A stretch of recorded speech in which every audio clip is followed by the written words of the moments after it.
Welcome to the free astrotheology course. Our textbook is The Devil's Pulpit by the Reverend Robert Taylor. Our supplementary textbooks are the Diegesis and Ptolemy's Tetrabiblios. You can get a free copy, a free link to the PDF of The Devil's Pulpit and many, three other free PDFs. The links are in the description area of this video. All right. And let me say right away, thanks everyone for supporting my project to write the Book of the Law in modern English and in Ancient Ibaryath, along with all of the radicals, okay,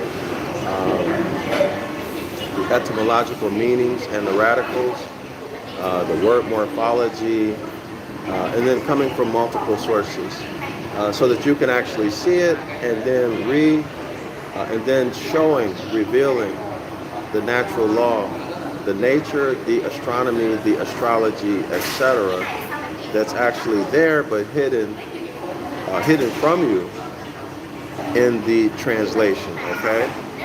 So those are obvious Jeremiah 8 verse 8 occurrences, okay? Intentional deceit, duplicity, this is what we get from Christianity. And you should know that both Judaism and Christianity are linked, and they collaborate. They collaborate their stories, these fake, fictitious, fraudulent fairy tales. They collaborate rather. An excellent example of that is Josephus, the Antiquities or Histories of Josephus, a total and complete fraud. So like I said in the other video, just before this one, who are you going to believe? Moses? The word was given to Moses, the law was given to Moses, and everything is supposed to be based upon what Moses said.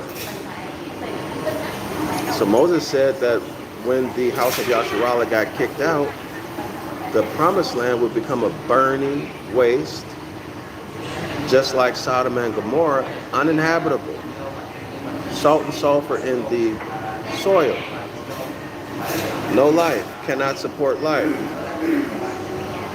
How then can Jesus be born in a stable in Bethlehem? There's no animals there. There's no water. There's nothing to support life, let alone how could John the Baptist baptize Jesus when there is no water in the promised land? Watch the video I did with Sarnetta. All Abrahamic religions are a hoax or a fraud, something like that. You just click on my YouTube channel, and that's the first video you'll see on the YouTube page, okay? So y'all click on that. You know, it's very interesting, y'all, that when I do my videos, I'm showing zero people watching. But then when I check my analytics, it's not even close to zero. So YouTube, shame on YouTube, right? But anyway, y'all, let's pick up where we left off. We are in John the Baptist on page, is it 53? Give me 1 second. Yeah, page 53. We're in the chapter John the Baptist on page 53, okay?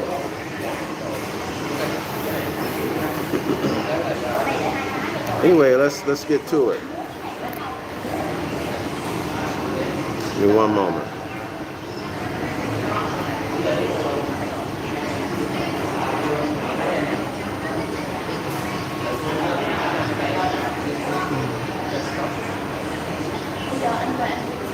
Hold on, y'all.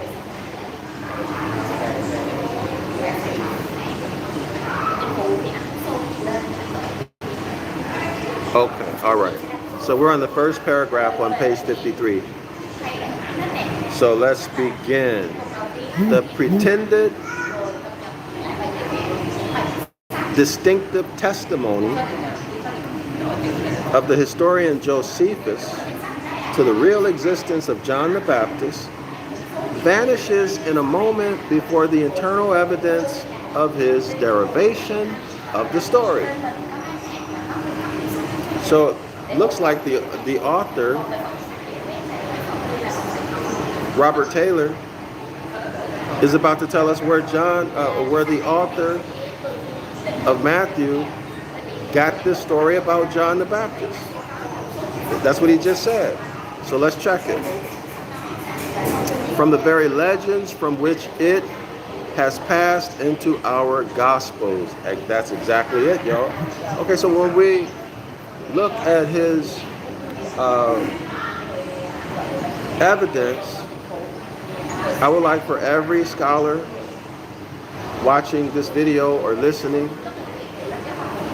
to decide whether or not his evidence is enough to convict or even charge. Now let's say convict, that's more powerful. To convict the author of Matthew and the Catholic Church of fraud. All right? Perjury and fraud. Okay? Let's continue. The author is therefore no more a distinctive or additional one than another additional copy of the New Testament would be an additional authority. Well, that makes total sense, right? You got the King James Version and the NIV. The NIV is not an additional authority. They're still just one authority. Why? They're based upon the same information. Clear? Therefore, where the author of Matthew got his information about John the Baptist is not an additional authority than the original. It's the same authority. Okay, so let's continue. Josephus himself, evidently deriving the story from the Chaldean Berosus, B-E-R-O-S-U-S.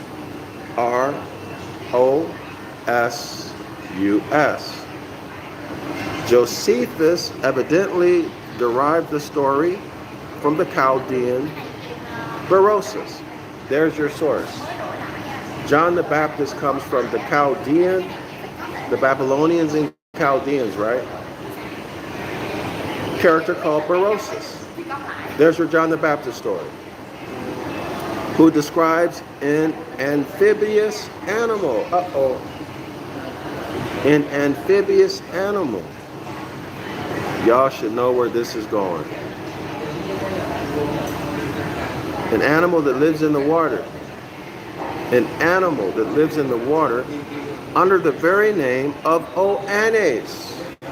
So John the Baptist is Oannes. Now y'all should note that Oannes is Dogon. You should note that the Raphaim, the offspring or the ongoing generations of the Nephilim, become called Raphaim, and when they expire in physical form, they go to the world or the land of the dead underneath the waters, underneath the seas, underneath the oceans.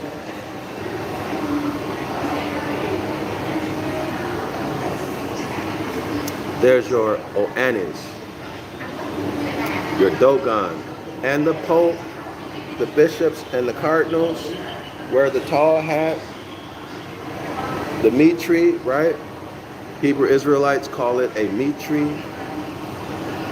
The Catholics call it a mitre, but the spelling is the same, but it has various spellings. Google search it. So that hat, that ornamental hat, is in honorable reverence of the Raphaim, the Dogon, the Oannes. So you can imagine Nephilim. As the generations go by, they begin to be called Raphaim, and their physical characteristics change in terms of their height, etc. But when they expire in the physical body, just like a caterpillar goes into a cocoon, and at a certain time, it will break out of that cocoon. It doesn't break out as a caterpillar. No, inside of the I can't think of the name of it. What's the thing? Yeah, y'all know what it forms. Cocoon. So the caterpillar forms a cocoon. Inside of the cocoon, its physical body changes. It goes in a caterpillar, and then it breaks out of the cocoon as a butterfly. It's called metamorphosis. It metamorphosizes into a butterfly. The same thing happens with Raphaim when they expire. They metamorphosize, and now they become half fish, half man. Oannes is half fish, half man. I believe I did community posts, but I've definitely done videos on Oannes. Now there is also a philosophy organization in the East. I don't want to say the name, but they also wear the ornamental mitre or mitre. But compared to the Catholics, it's small. It's small. It's more thin and more vertical. The Catholic mitre goes more this way. So the Catholics are what? The big fish in the pond. The Pope is the vicar of Christ, right? The representative of quote-unquote God, the representative of Zeus, Dios, etc. on earth, in charge of the management of the earth until what? Christ comes back. But y'all know he's never coming back because he never lived. So in his role as the vicar of Christ, he set up corporations. Trust first, unum sanctum, then corporations and corporate nation states, and then the Sesecute Trust. And it's through which brings admiralty, maritime law, the law of the sea, brings it on the land. The seat of Roman power, its policy, is called the Holy See. So Rome brings the law, or the Pope brings the law of the sea onto the land,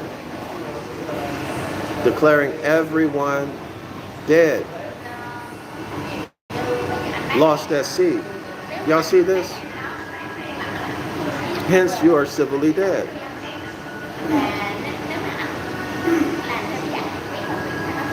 All right? Until you proclaim your nationality, etc. That's why Noble Darrell-El said, if you don't do anything else, proclaim your nationality and take on the Moorish title. I'm talking to the people in North America. Right? Take on the Moorish titles. All right? Because they attach you to the land. Okay? And so here we are. The good ship Jesus, Deuteronomy 28, verse 68, the good ship Jesus ships you out of nature and natural law into a civilly dead state, into religion. That's how they conquered us, religion. Conquered the mind. Got you to replace nature and natural law, jurisdiction and paradigm with the religious, with a religious doctrine paradigm, or maritime admiralty, Catholic canon, or Christian corporate policy. Right? Maritime admiralty law brought on the land, executed through corporations and trust. Y'all see it? So here is Oannes. So the Babylonian story with Oannes tells us that Oannes is half fish, half man. Man from the head to the hip. Below the hip, a fish, but he has legs and feet. But every morning he would come up out of the sea and he would teach the people. What would he teach them? Interesting enough, he'd teach them law, architecture, etc.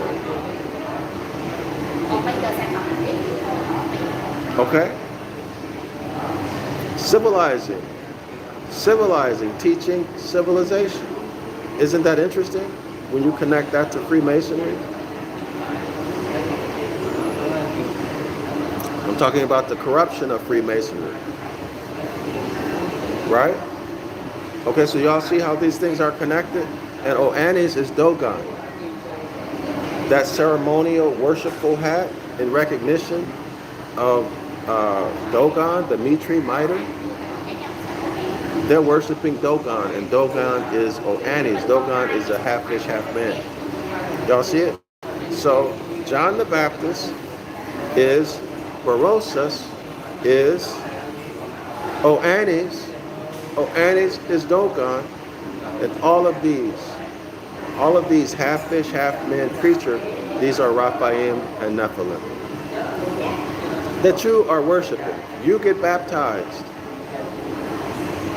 You have been baptized in honorable worship and imitation of the Raphaim when they expire in the physical body.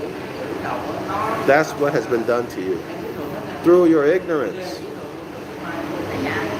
But you can correct it. And the time to correct it is now. Exit religion. Get out of religion. Return to the Most High. Follow the Most High's commandments. Follow His instructions.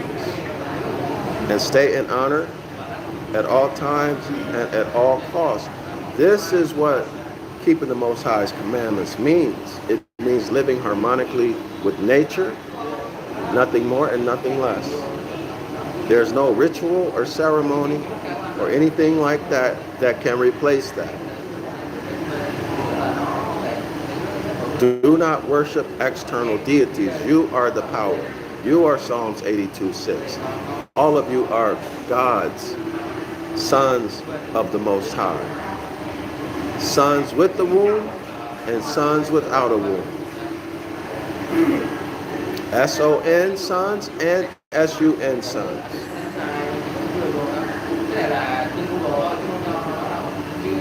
The authority is therefore no more a distinctive or additional power, or authority rather, than the additional copy. Let me start over. I messed that up. I totally messed that up. The next sentence. Josephus himself evidently derived the story from the Chaldean Berosus, B-E-R-O-S-U-S, who describes an amphibious animal under the very name of Oannes. All right? So there we have it, y'all. Oannes.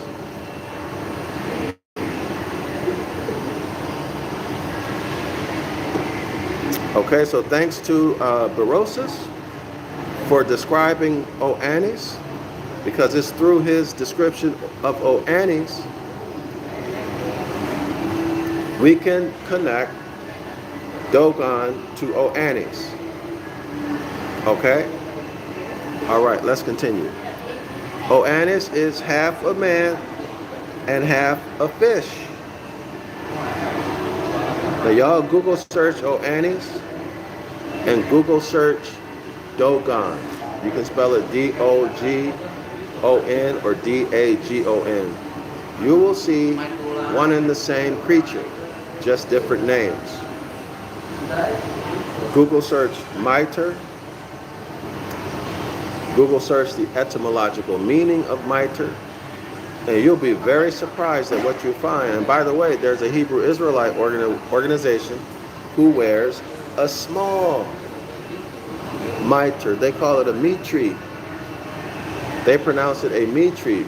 The spelling is mitre. The only difference is the pronunciation. So what does that tell you? Theirs is small, so they're the small fish in the pond. Still, whether they know it or not, and I don't see how they cannot know it, but I don't know them, so I can't speak for them. So y'all make your own conclusions, or you can ask them, see what they tell you. If you want to know, let them speak for themselves. I can't talk for them. But what I can say is that the mitre or mitri is worshipful honor of Dogon. You can check that. Google search, why does the Pope wear a mitri or a mitre? It's a fish head, the opening of the fish's mouth. All right, so y'all look at them. There's a Hebrew Israelite organization that wears it, and you'll see the opening of a fish's mouth, the shape of it at the top. On the organization, a philosophical organization that's sometimes practiced as a religion, you'll see the same mitre, mitri, but it's thin, more conical, but it still has the fish opening up the fish mouth. And then the Pope, the bishops, the cardinals, they all wear it. Anyway, enough of that. Let's keep going. So, Berosus, who was a Chaldean or a Babylonian, describes an amphibious animal called Oannes, who is half fish and half man. That's a Raphaim in his metamorphosized state, after expiring in physical form on the land. Who came out of the Red Sea. He came out of the Red Sea, y'all, and appeared in the neighborhood of Babylon in the reign of Alorus. In the reign of Alorus, A-L-O-R-U-S, the first Chaldean king. So there's our time frame. Who preached to the first race of men all day. Now, how could he have preached to the first race of men all day? The Chaldeans and the Babylonians were not the first race of men all day, let alone race is a political construct, right, scholars? Race is a political construct. There's no such thing as race. There is nothing but bloodline. Either you're sprung from the soil, Genesis chapter 2, verse 7, or you're a hybrid. Period. No such thing as race. Let's continue. Let me let that noise go by. Well, y'all tell me if y'all can hear it or not. So Oannes, according to Berosus, the Chaldean, Oannes preached to the first race of men all day. Hold on, y'all.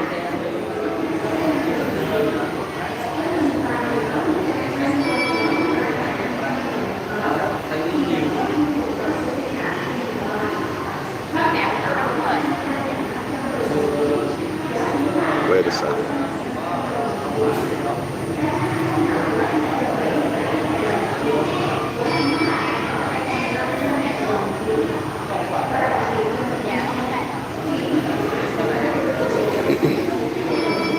One moment. Let me let this noise go by. The announcement.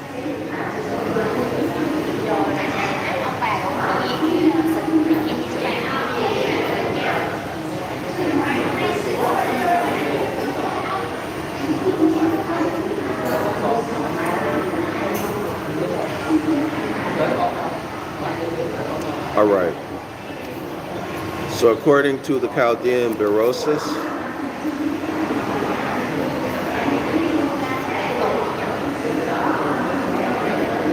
Oannes preached to the first race of men all day, and every night Oannes dipped back again into his native element, the sea, and thus acquired the name John the Dipper. That comes from Maurice's History of Hindustan, Volume 1, page 418.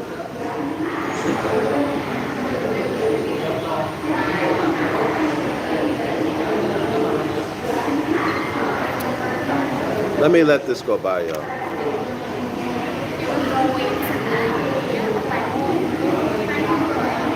What in the world could they possibly be saying that takes all of this time?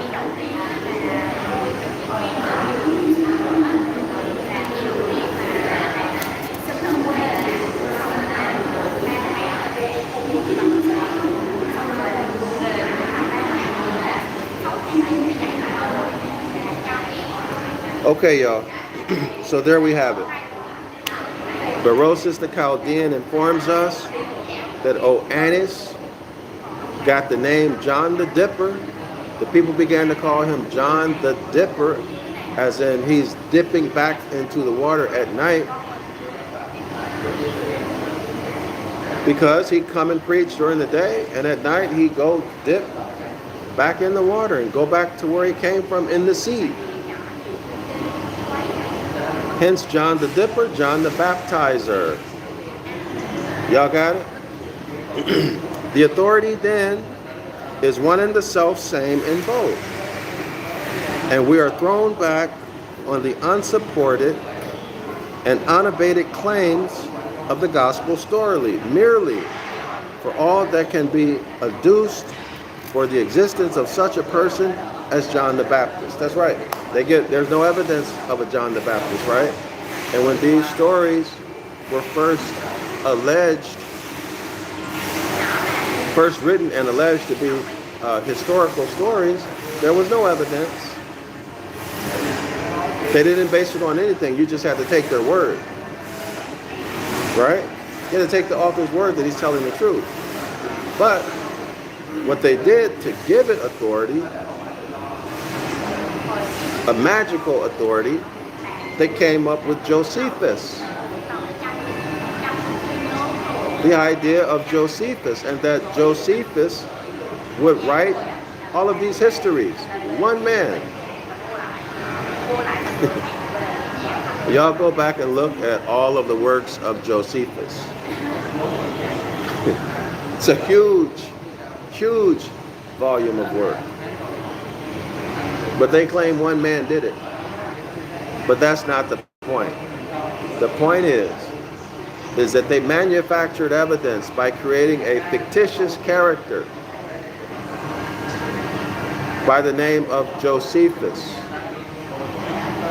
and a written work called the Antiquity of the Jews. And then they told a story about John the Baptizer. Okay? To make him seem real in your life. There's the magic. There is the magic. Okay? But now you know better. Now you know better. The Chaldean, the Moor, I'm sure he was a Moor. I don't know if he was good or bad. But this Moor, Berosus, describes Oannes and identifies him as being John the Dipper,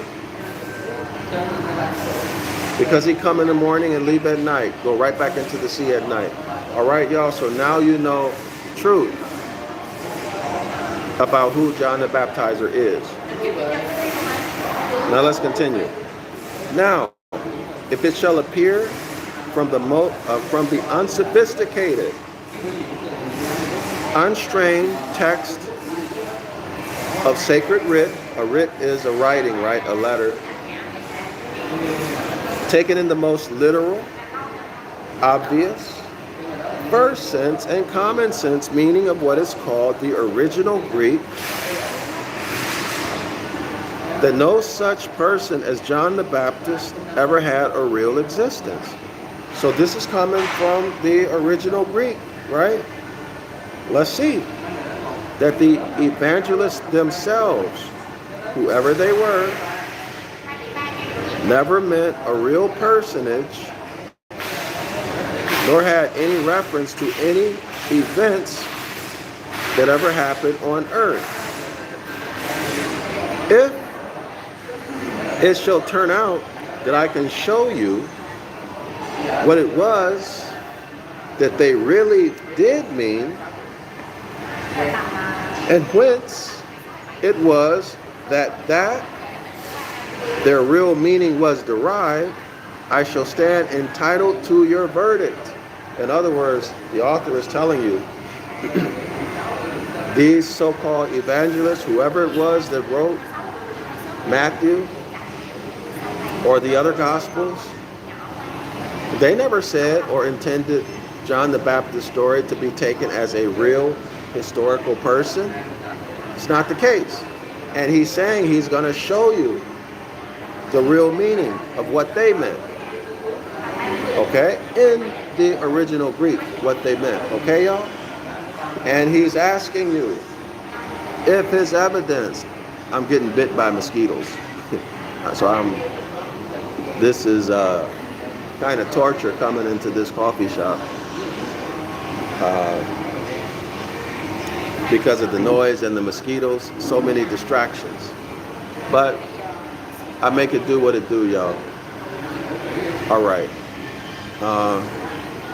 So he's saying that if he shows you the evidence, and the evidence is strong, the evidence shows you proof beyond a reasonable doubt, then he's asking you for your verdict to convict them of fraud and plagiarism. Okay? Fraud and plagiarism. Let's continue. I shall stand entitled to your verdict as triumphing in the challenge which I have given to all the preachers of the Gospels in this metropolis, in this city, and that I charge them with being deceivers of the people, inasmuch as that they are dunces, and I am not one. I'm not a dunce. That's what he's saying. They do not know the meaning of what they preach, and I do. Y'all got that? They don't know what they're preaching about John the Baptist, but the author is saying he does. Now let's continue. Page 54, everyone. Page 54. Now then to our business. Now to the proof of this. Give me the measure of attention which you owe to learning. Pay attention, y'all. That's what he's saying. Turn off your TV. Turn off your radio. Stop texting. Turn off YouTube. Well, not this one, but whatever else you're watching, turn it off. Let's focus.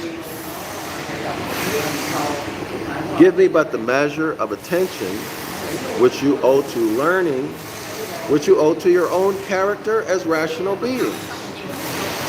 And let no Christian savages invade the rights of man. Now, isn't that interesting how the Christians, when they came to the Americas, they were calling we indigenous, autochthonous Moors. And I'm talking about Moors according to the lawful definition of land in a law dictionary, such as Black's Law Dictionary. If you look up land, you'll see Moors as one of the definitions, okay? So that corresponds or correlates to Genesis chapter 2, verse 7. The man that was sprung from the soil. I'm not talking about a club or a religion or any other misconception you might have of what a Moor is. Okay? So let's continue. But they called us, the Christians called us savages. But here they are exterminating people, robbing people, based upon a false doctrine and worldview that many of them were aware of. It was a Trojan horse to steal land, to steal the birthright, right? To execute the curses, Deuteronomy 28, 15 through 68. Now let's continue. All right? And let Christians, and let me repeat that, and let not Christians invade the rights of man. Y'all know rights is condensed, is a condensation of birthrights. So let not Christian savages invade the birthrights of man. Man is a condensation of manifest. Manifest what? Man is thought manifest. Thought made manifest. Everybody see this? He's saying a lot here. Simple words, but if you understand what's being said, it takes you closer to knowing and being who you are, who you really are, not who you have been made to be, not who you think you are, because you are not who you think you are. And I'm referencing the Hermetic laws, mental gender, masculine and feminine mental gender. Okay? The law of rhythm also. And vibration, etc. All of that. All seven. And so withhold from me your convictions as long as you possibly can to do so. In other words, don't ask questions, just listen. Okay? What are these convictions? The convictions are your beliefs. So he's going to give you information right now that goes against or is contrary. All right, I don't know what y'all heard because I got a notice that I was offline. The connection had been interfered with. So let me go back. I don't know,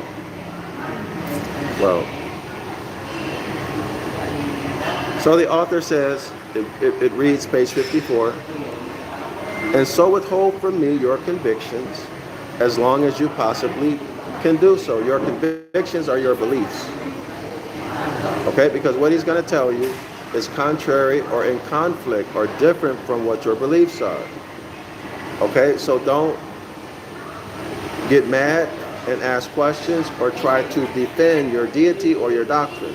He's just saying wait until you hear the evidence. Okay, but for many people the cognitive dissonance is going to kick in. You might get mad or scared and leave the live stream or write nasty comments. This is what he's talking about, your conviction. Okay, hold it back. I will not woo it from your curiosity, from your courtesy rather, nor win it from your favor. In other words, he's not going to do any tricks to try to get you to believe or even to get you to listen. But I will make it mine by right of conquest. In other words, he's going to give you the evidence and the facts, the truth of what it is, and he's going to state it plainly. So when he does his part, then you need to do your part, which is to give the verdict, to convict the Catholic Church, all of those Hebrew Israelites who are teaching this doctrine, all the Christians who are teaching this doctrine, to convict them of fraud and perjury, especially if they know. Right?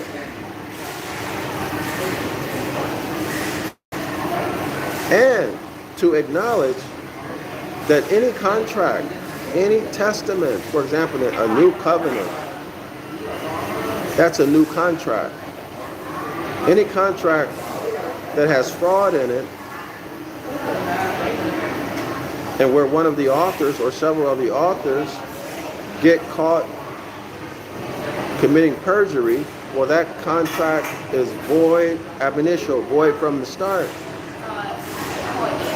So the New Testament is void, again, based upon even this point. But there are many points that we've covered, not just now, but in the last book that we did in this course, The Gospel and the Zodiac, The Secret Truth About JC the Christ Figure. There was also sufficient evidence to convict the gospel authors, the Hebrew Israelites who are pushing this doctrine, the Christians, etc., to convict them of fraud and plagiarism, especially the authors of the Gospels. Let me focus more on them, because they know. They're the ones who put the pen on paper, right? And now we see again, but let's let the author speak for himself. Page 54. And by the way, thanks for liking and sharing the video. And also those of you who have subscribed and who should subscribe now, go ahead and do so. Thanks in advance. Okay, next paragraph. Quote unquote, in those days came John the Baptist. Mark, y'all know Mark is supposed to be the first gospel. Matthew and Luke were written off of Mark, and then John, he did the gospel according to John is something different. Okay, Mark first, the indication of an infiniteness and remoteness of time, end quote. So that's saying very ancient, right? Very, very ancient. Mark first, the indication of an infiniteness and remoteness of time, very, very ancient, going back a long, long way. Quote unquote. In those days, all right, in those days, that's what that's talking about, very ancient. Yes, there were giants in those days. Page 54, y'all. Quote unquote. And it came to pass in those days, as St. Luke has it, such is precisely the form of beginning the most avowed and declared stories of witches, ghosts, or goblins. Once upon a time. That's how we begin fairy tales, right? So the author is being sarcastic. He's telling you that this John the Baptist story is a fairy tale. And you've been played. Way, way, way back, a long, long time ago in ancient history, once upon a time. It's a fairy tale. Sarcasm, okay? In those days, once upon a time, that is not in those years, in those months, or in the reign of any prince that ever reigned upon the earth. In other words, it is non-specific. You cannot go check it. You can't go check it. So it's vague, ambiguous. Y'all know when people are writing and speaking vaguely, you better not trust them, right? You better not trust them if they're not speaking specifically. All law, y'all, is specific. All law is specific. But yet we see in the New Testament many, many occurrences of very broad and ambiguous statements. Well, let's continue. But in the days of Herod the king, as Christ is represented in the 12th chapter of this gospel as saying, quote, from the days of John the Baptist until now, the kingdom of heaven suffereth violence, and the violent take it by force, end quote. Where the phrase of, quote, from the days of John the Baptist, end quote, if it had any chronological reference, could refer only to an infinitely remote antiquity or an infinitely remote history a long, long time ago, y'all, and be synonymous only with such a sense as from the beginning of the world, or from time immemorial, or as I shall show you, that from the days of John the Baptist, that is, from the 24th and 25th of June. So y'all should know what we're talking about right now. You should be thinking astrology. What happens on the 24th and 25th of June? We should be thinking the solstices, right? We should be thinking the summer solstice. Okay? So here are our equinoctial points. Vernal equinox, 12 hours of daylight, 12 hours of night. Fall equinox or autumn equinox, 12 hours a day, 12 hours a night. The summer solstice, the sun is at its highest point in the northern sky, which is its declination or distance away from the celestial equator, which is 0 degrees. We have a 90-degree angle here, right? So this is a square. Then we have the winter solstice. Okay, so summer solstice, June, winter solstice, December. Well, let's continue. Let's let the author speak.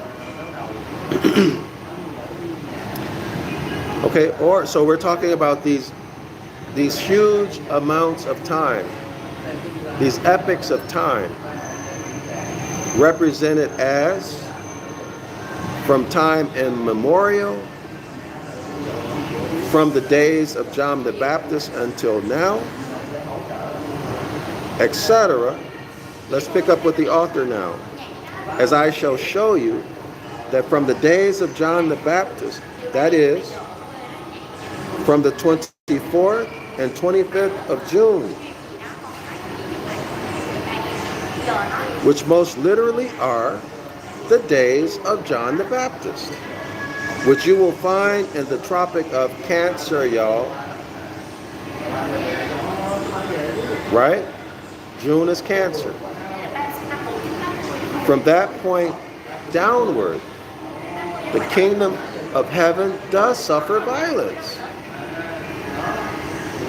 The days having reached the longest at the 21st of June, the reign of the tender lamb of March, the harmless bullock of April, and the pretty children of May. So the bullock would be Taurus, the pretty children of May would be Gemini, is no more. But the violent lion of July, the snake, in full chase after the virgin of August. So the violent lion of July, of course, that's the lion of the tribe of Judah, right? And then the virgin is Virgo, the virgin of August. The hideous python, right over the scales of September. So these are constellations, y'all. So there's a python right over the scales of September, the worm that never dieth of October, the blue devil of November, and all the other sons of violence do take the kingdom of heaven by force. They seem to pull the sun, the S-U-N sun, from its high altitude lower and lower, till, quote, dread winter spreads his latest gloom, and reigns, that is winter reigns, tremendous over the conquered year, end quote. Let me explain all of that to you. Let me explain this to you, scholars. So again, this is the celestial equator, or the vernal equinoxes. Okay? This is the solstice. If you can imagine a perimeter here, a circle, these are the edges of space. The edges of space. At the summer solstice, June 21, the sun reaches its highest point in the northern part of space. It reaches its highest point in the northern part of space.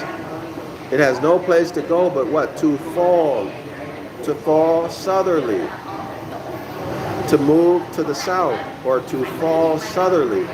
As the sun begins to fall to the south, the number of daylight hours begin to decrease. So if there's less daylight hours, that means there's more nighttime hours. So the sun is being humiliated. Christ is being humiliated. Y'all see that? Okay? Now, there are constellations that are in this area of the sun beginning its initial fall southward to the vernal equinox. And these constellations are what he's talking about. Okay? These are the constellations that when the sun is falling, when the season is changing from summer to fall or to autumn, the constellations here are signs. They are signs, violent signs, that winter is coming. Y'all got that? Signs of violence. Why? Well, because wicked things happen in the dark. And when it starts to get cold and rainy, and then when the snow comes, oh my goodness, you better look out, because you might get robbed. You might get killed by a man, a hybrid, or an animal. Y'all see it? Clear? So now the sun is falling. It begins to fall southward. From June 21st forward, it falls southward. Now remember, John, the days of John the Baptist, it's not June 21, but the days of John the Baptist are June 24 and June 25. But the sun will fall until it reaches the vernal equinox. And when the sun falls below the vernal equinox, this is Christ being crucified. Right? Christ gets crucified. So Christ is humiliated, beaten and spit upon, and then finally crucified. Celestially, that's the autumn equinox. Okay? Is it clear? But the sun continues to fall.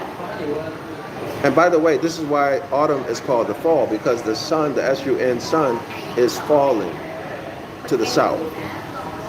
Christ gets crucified. The sun continues to fall southerly until we reach December 21, 22, when the sun is now at its lowest point in the southern part of space. This is the winter solstice. This is the time where the number of nighttime hours are maximum and the number of daytime hours are minimum. So as above, so below, as below, so above. That's the Hermetic law right there. Y'all see it? The law of opposites. Okay, and we see the law of opposites at the equinoctial points too, because this is the contract. The vernal equinox is the contract of labor, the covenant of work, and then the autumn equinox is the contract of grace. Y'all see the opposites? So all of this, we see the law of polarity. Okay, with the equinoxes and the solstices, we see the law Hermetic law of polarity, which is a law of opposites. Everybody see it? And we see the law of correspondence. As above, so below. As below, so above. Y'all see it? All right. Now let's continue back to this. We're talking about the violence. As I shall show you, from the days of John the Baptist, that is from the 25th, the 24th, and 25th of June, which most literally are the days of John the Baptist, which you will find in the Tropic of Cancer. So by the way, so this is 23.5 degrees north according to modern maps. This is the Tropic of Cancer, and then this is negative 23.5 south, which is the Tropic of Capricorn on modern maps, okay? So that's what he's talking about, the Tropic of Cancer. Okay? So you will find in the days of John the Baptist, 24, 25 of June, you will find in the Tropic of Cancer, from that point downward, the kingdom of heaven does suffer violence. So from June 24th, 25th, what are we going to see? We see the end of the reign of the Lamb. Remember, over here at the spring or vernal equinox, the sun is rising. The sun is rising. See, Christ is reigning in his glory. June 21, the sun cannot go any higher. It's reached its highest point. Okay? So now, June 24, 25, do y'all realize June 21, 22, 23, 24, that's 3 days. Take note of that. That's 3 days. But a shadow is still being cast. But there's 3 days where the sun doesn't move here at the winter solstice, right? December 21, 22 to the end of December 24th, beginning of December 25 at 12 midnight. There's 3-day period that the shadow is not cast upon the sundial. Now at the summer solstice, from June 21 to June 24 or 25, it would have to be at 12 midnight. Why? Because as above, so below, and as below, so above. Y'all see that? So now the sun at June 24 and 25, I stand corrected to myself. The sun begins to fall southward on June 24, 25 at 12 midnight. Just like the sun at December 25th rises a full 1 degree at 12 midnight, the end of December 24, beginning of December 25. As above, so below. As below, so above. But here, remember, the shadow is still being cast on the sundial. Now let's continue.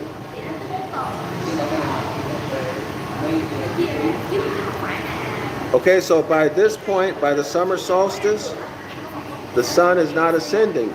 So the Lamb of March, no more. That's Aries. Taurus, no more.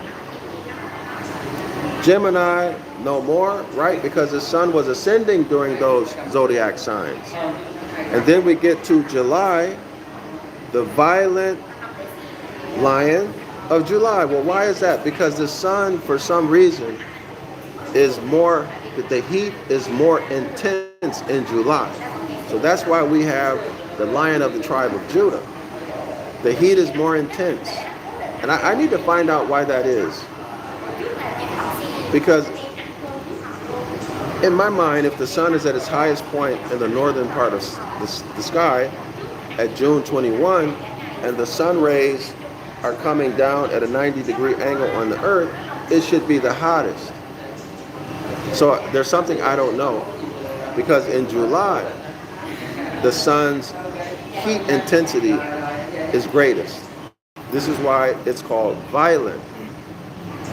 And that's why it's also the lion of the tribe of Judah. So we will see the constellation, the snake. I believe the snake is Hydra, in full chase after the Virgin of August, but I need to check it, y'all. The hideous python, right over the scales of the devil, right over the scales of September. These are constellations. So the snake is a constellation, the python is a constellation, and the worm that never dieth of October, the blue devil of November. These are constellations. Remember, according to our ancient ancestors, there are 12 zodiac signs and a total of 48 constellations. Okay? So there are a total of 48 constellations, 12 of which form a belt in the sky, and they're called the Mazzaroth, the Zoad, or the Zodiac, or you can even say the Zoo, right? The Zoo. Delete one of those O's from Zoo, you get Oz, and then reverse it, you get Oz, and then you get the Wizard of Oz,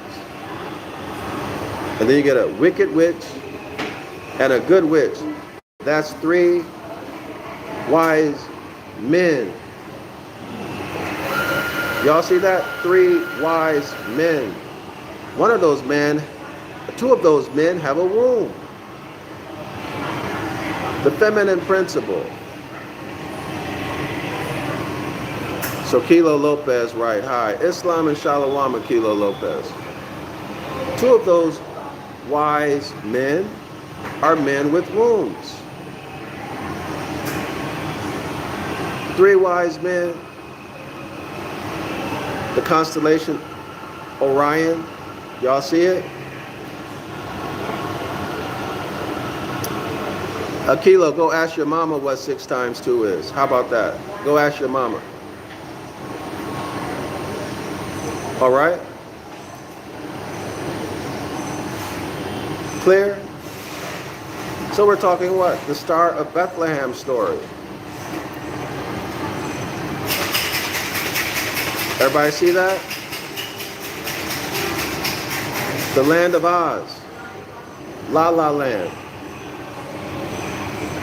Astrological. But anyway, let's continue. I hope y'all, scholars, I hope you're able to see these parallels, these correspondences. Now let's continue with this page 54. Page 55. Okay, so the worm that never dieth, the blue devil of December, and all the other sons of violence do take the kingdom of heaven by force. How? Because the sun has no choice but to fall northerly. The sun does not have the power to prevent itself from falling southward, rather. Okay? So in that sense, those constellations, the snake, the python, the blue devil, the worm, overtake the Christ, overtake the kingdom by violence. It's metaphorical. So the sun falls. The sun is humiliated because there's nothing the sun can do. Why? Because it's governed by natural law. Natural law governs the movement of all celestial bodies. Clear? All right. Now let's continue. So these sons of violence do take the kingdom of the heaven by force. They seem to pull the sun from his altitude lower and lower, falling southward, till, quote, dread winter spreads his latest gloom. And almost nobody likes the winter, right? Because winter is a time of suffering if you're not prepared. And even if you are prepared, you can suffer in the winter. In North America, you get big gas bills, right? But what if you didn't have, what if you go back 100 years? 200 years.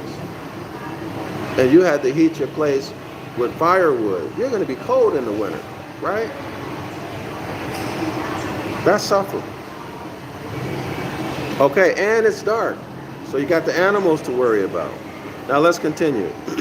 They seem to pull the sun from its altitude or from his attitude lower and lower till quote unquote dread winter spreads his latest gloom and reigns tremendous over the conquered year.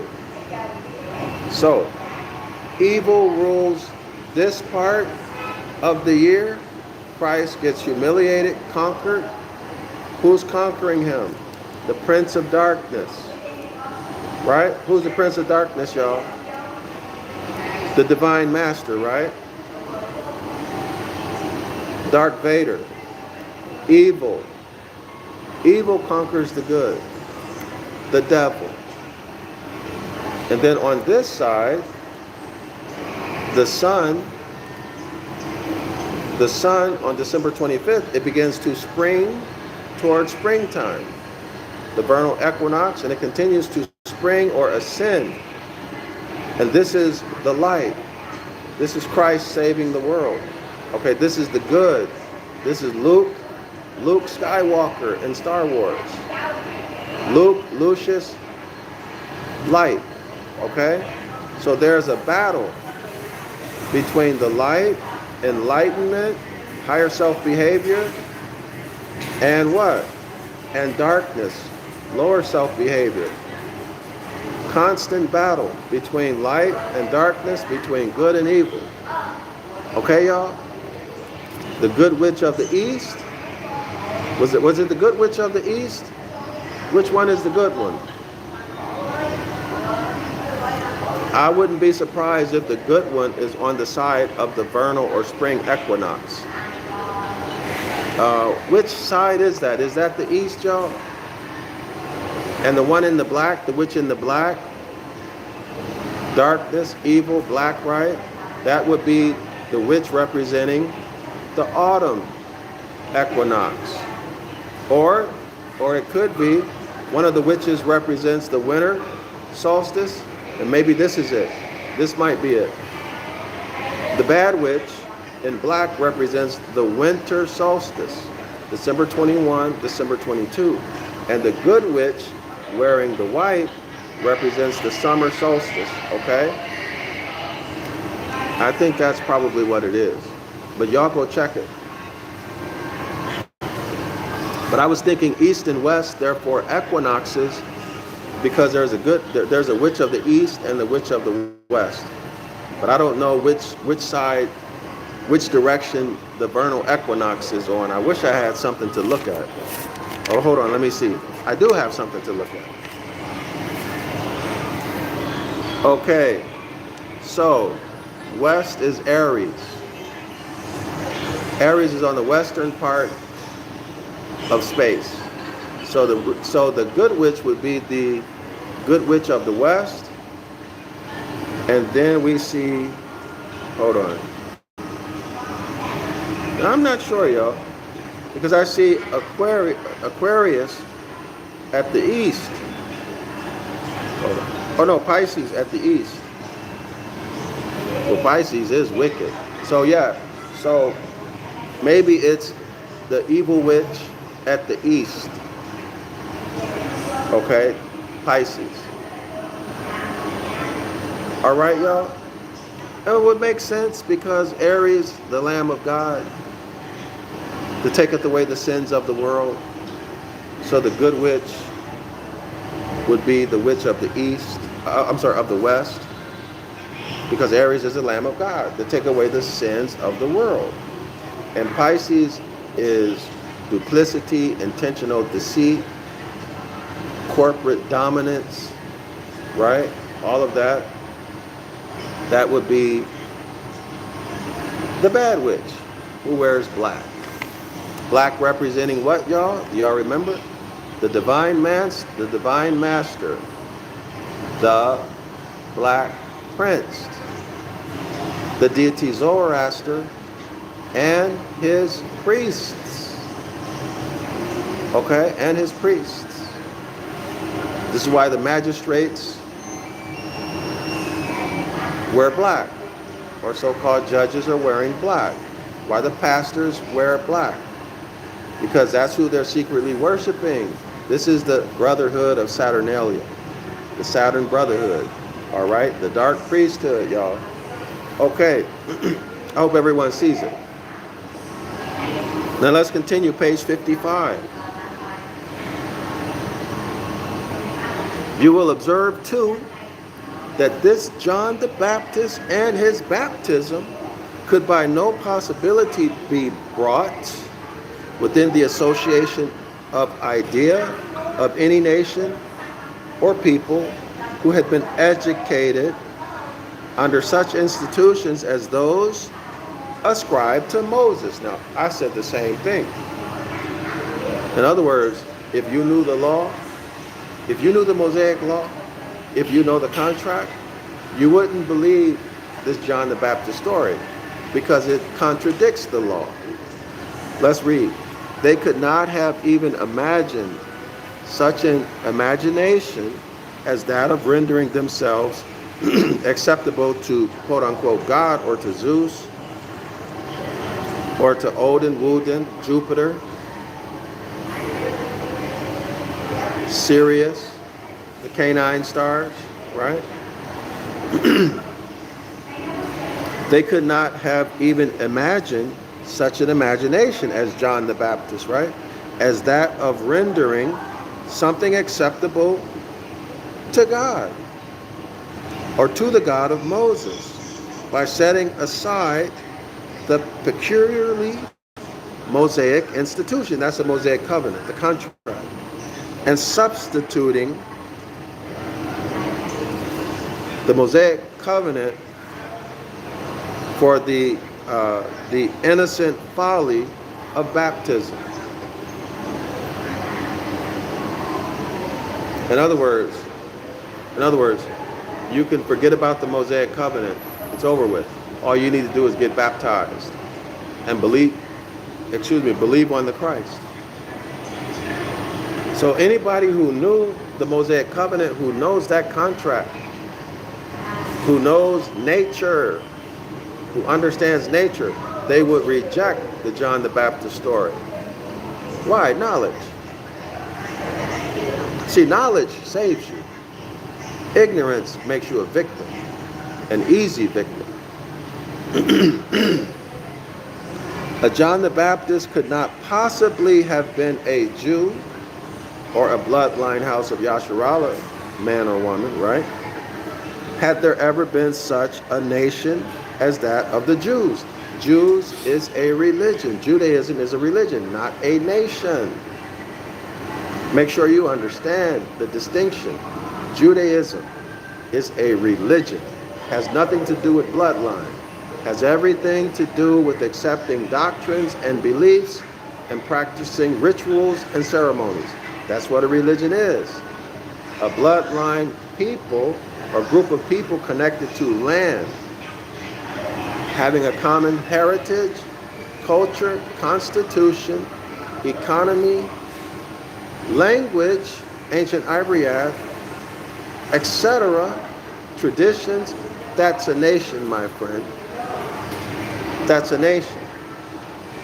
Hence the house of Yasharallah, our constitution has been religified and called a religious name, which is the Mosaic covenant. But it's only, in fact, a contract, a constitution, a trust agreement, in fact. Clear, clear, clear? All right. So the author says, had there ever been such a nation as that of the Jews, which I shall hereafter show you to an absolute demonstration, that means he's going to prove beyond a reasonable doubt that there never was a nation called Jews.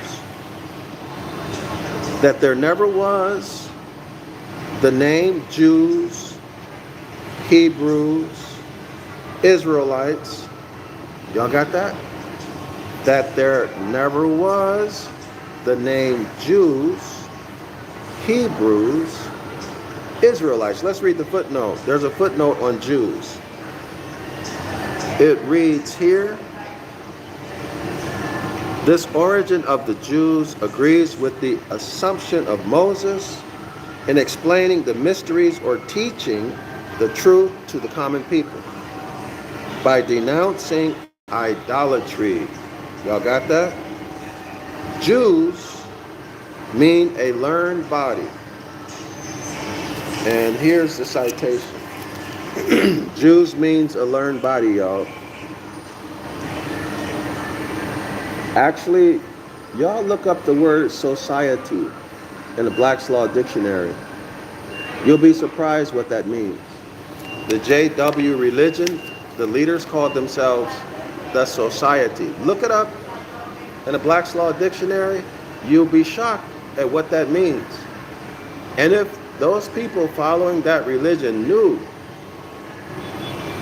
what the society means, they'd think twice or even run away from that religion. Okay? So if you're a JW, get yourself a Strong's dictionary, or maybe you can Google search it. Maybe it'll come up. You might need the physical book, the expanded, exhausted version. Look it up and get the hell out of that religion. Okay, so let's continue. The name Jews, Hebrews, and Israelites, Isis, Ra, and El, those are deities, like that of Freemasons among ourselves, designating and meaning only those fanatics of whatever nation they might be, who had been initiated and passed over or up. These people who were initiated into the secret societies, they were quote unquote passed over, referencing the sun passing over the celestial equator, okay? Or passed up, same thing, ascension to the highest rank in the greater mysteries of Eleusis in Greek, or those of Isis in Egypt. So is, remember we did that? Zor-Ab is, Z-O-R, Zorabus, Serapis, remember we did that a few pages over? So here's your is, Isis. And who considered themselves, as our Freemasons at this day do, as a peculiar people, a holy nation, scattered throughout the world. That's right. You can be a Freemason in any country that you want to be. You're still part of what? The brotherhood. If you get initiated in, and then you ascend upward, you pass over, you pass up into the higher ranks. Okay, so the Hebrew, the Christians is the lowest rank. The Israelites is the next highest rank, and the Hebrews is the highest rank amongst the Freemasons, according to this author.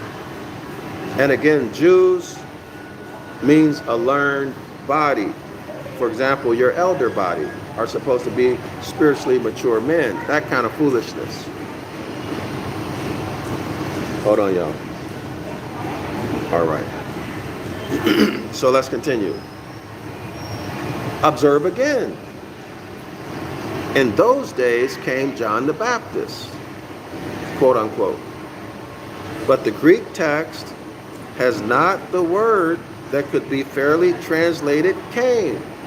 Okay, so here they are, the scribes, changing words and changing meanings. In the English, they translated came, but the author is telling us that the Greek text has not the word that can be translated came. So they just tricked you. Jeremiah 8:8. The whole New Testament is Jeremiah 8:8. But again, conceptually speaking, we see what they do to create or to embed their paradigm into your mind. They change the meaning of words. And you don't know, right? Because you don't know etymology and you don't know Greek. All right, let's continue. It is not, let me show y'all this. Hold on. Well, y'all can look it up. This is on page 55. It is not this Greek word, but that Greek word. I can't read them, so I won't say it. Which is an astronomical word. So the original word in Greek is an astronomical word. But they removed that Greek word and placed that astronomical Greek word and replaced it with another word, signifying in Latin ad fuit. That is, he became present. Sounds like a constellation or a star became visible, right? He became present. So a constellation is now visible in the sky. They replaced that with another word that translates came. Okay? So now let's continue. It is not this Greek word, but that Greek word, which is an astronomical word signifying in Latin ad fuit. That is, he became present. He made his appearance. Y'all see that? Astrological, not a biographical story. Now, it is of the more consequence that no liberty should be taken with the sacred text. Don't take anything for granted. That's what he's saying. But that we should adhere to the most severe literality of it, as I invariably do. So in other words, what he's saying is, forget about the doctrine. Let's look at what the text itself says. What it literally says. Leave the doctrine alone. Leave your beliefs alone right now. And he says he always only looks at what the text literally says. He doesn't deal with doctrine and beliefs. Let's continue. Come what will on it for these 12 good reasons. So now he's going to give us 12 reasons why he never considers doctrine, why he never considers belief systems, but he sticks strictly to the literal meaning of the text, meaning the radical or base or root, and its etymological meaning, and the grammar rules, and the word morphology associated with it. All right? And then, of course, we can look at history and other aspects of philology. And I don't feel like going through these 12 right now, so we're going to pick this up. Let me see, hold on.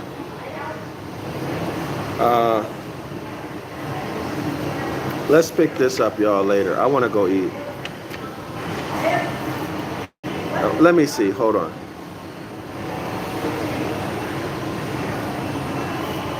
So these 12 are going to be 2 pages.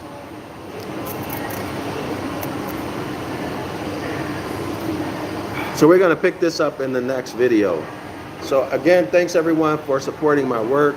You can make a donation to my project to write the book of the law in modern English and Ancient Ibaryath to put back the astrology and natural law principles, along with removing and even exposing all Jeremiah 8:8 occurrences, that is the lies, deceptions, and deceit, showing how this book, this law book, was converted into a religious book. Look in the description area of the video, y'all. Y'all can see a short list of the things I'm going to put or add back. Not stuff that I want, but stuff that's there, but it's hidden from you in the English. Okay, just like this was hidden from you. In those days came. The word came in Greek was replaced The original word had an astronomical meaning. It referenced astrology. Yeah, you can see a star or a constellation. They changed it to a word that just meant came. Okay, and totally changed the meaning of the text and gave this John the Baptist character a biographical history to make you believe that he really lived in life. But the key I want you to remember at this point is that John the Baptist is Oannes, is Dogon. These are the Raphaim in their metamorphosized state. All right? And that it was the Chaldean, the Babylonian Chaldean, Ibaryath, who left us the description. Okay, so anybody who's wearing a mitre or a mitre, it's worshipful honor of the Raphaim and the Dogon, so you better look out. Final thanks to those who have subscribed to the 101 Ancient Ibaryath course and who have bought my books. And everybody's still welcome to come check out the 506 Curses course, which is a Zoom class that I teach every Saturday at 10 a.m. Eastern Standard Time. So if y'all want to show up tomorrow morning for y'all at 10 a.m. Eastern Standard Time, you are welcome to do so. You don't have to pay anything. Okay, you can come a few times for free.